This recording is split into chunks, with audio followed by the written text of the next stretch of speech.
It's the only culture which is still conscious that God is our making.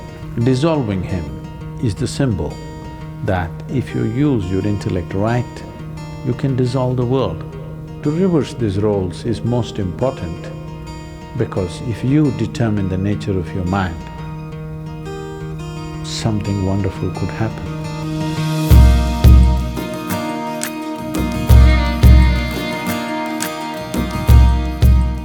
There is a festival in the months of August and September in India. It's called Ganesh Chaturthi. It is a god with an elephant face. It was not supposed to be an elephant, it was supposed to be a ghana.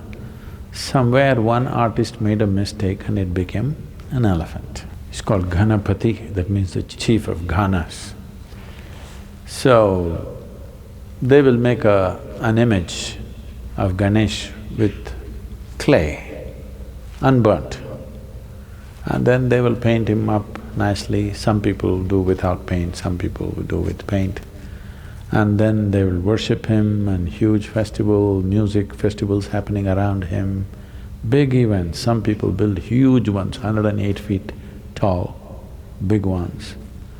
But after that period is over, usually 1 week, 15 days, in different places, different times, then they will go and drown it in the lake or in the ocean, so that God dissolves.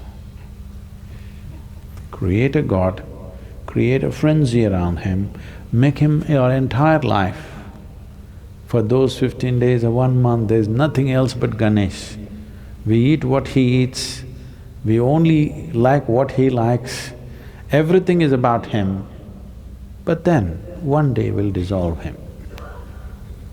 Once he's dissolved, he's done. It's the only culture which is still conscious that God is our making. So, he is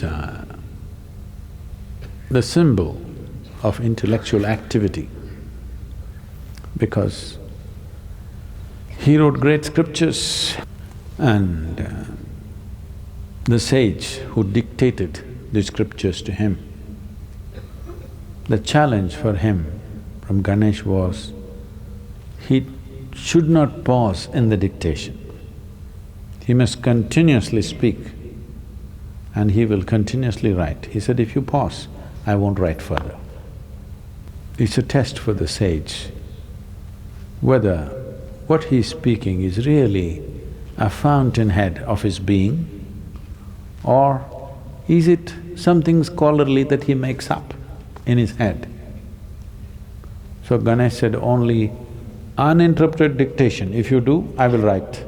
If you pause somewhere, once I keep my pen down, I will not write again. So sage Vyasa spoke uninterrupted. It went on for months on end. Ganesh wrote without missing a single word, the best stenographer you can have. He is the symbol of human intellect. This is very symbolically right because this is the nature of your intellect. You can use it to consciously imagine something. Wonderful imagination, a man with an elephant head. An elephant head because that's the biggest head you can find on the planet. That means lots of brain. So, the symbol of human intellect, dissolving him is the symbol that if you use your intellect right, you can dissolve the world. Dissolving the activity of your intellect is no problem.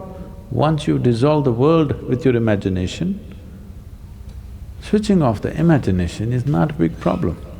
You can obliterate the universe with your imagination. In your experience, universe will not exist if you create a powerful imagination. But then, switching off the imagination is a much simpler process. If the imagination is consciously developed, turning it off is easy. Right now, bits and pieces of imagination happening unconsciously, it looks like it's impossible to stop it. So the entire festival is symbolic of this, that we create him and you must see the festivity that happens around him. Usually he's kept in public places. In every home it'll be kept, private ones. Apart from that, on the streets, big ones, many streets will be blocked for this 15 days to 30 days, traffic stopped, everything. He will be sitting right in the middle of the street, big celebrations, music, stuff happens around it, people live around him for this period. But when the time comes, they just go dissolve him and that's about it. He's done. Next 1 year, nobody thinks about it.